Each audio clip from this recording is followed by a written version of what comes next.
Évoquons le génocide avec vous, Jean Hatzfeld. La fabrique d'un génocidaire, qui, comment?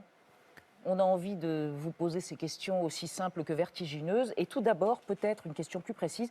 Historiquement, ça date des années 50, plus précisément 59, les premiers 59, pogroms si vous contre voulez. les Alors, Tutsis. les premiers pogroms remontent à 59, c'est-à-dire la fin de la royauté Tutsi. Si on regarde attentivement, on constate quelque chose d'assez remarquable, qui est que il y a des points communs, des analogies frappantes, surprenantes entre ce qui s'est passé en Allemagne et ce qui s'est passé au Rwanda. C'est-à-dire qu'en fait, il y a une préparation du génocide qui dure depuis des années, des décennies. C'est une opération planifiée. Ce que je veux dire, c'est que il y a à un moment donné une génération qui est marquée. C'est-à-dire qu'on emmaillote des nouveau-nés dans la haine du Tutsi, et c'est ce nourrisson qui va devenir plus tard le génocidaire.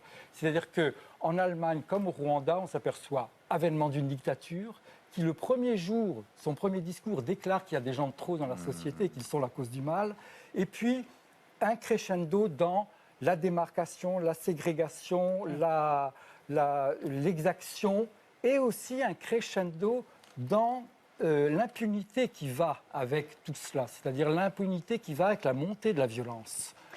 Tout ça fait qu'à un moment donné, il y a la guerre, 39 en Allemagne, 90 au Rwanda, et dans le contexte de la guerre et de l'état de non-droit, cette mécanique surgit cette mécanique de la tuerie. Et cette mécanique qui fait que c'est un génocide de proximité, ce qui est totalement inouï et inédit dans l'histoire. Benjamin Rutabana, une mécanique qui fait que vous, je crois que c'est en 73, vous étiez petit, vous avez assisté, vous avez été témoin, vous avez vécu quasiment dans votre chair. C'est les premiers souvenirs que j'ai de mon enfance. Vous étiez tout petit? J'étais tout petit, j'avais 3 ans, j'étais dans la brousse, je me cachais sans savoir pourquoi. Ce n'est que petit à petit que j'ai découvert qu'on était des cafards, des proies, des animaux du point de vue des Hutus.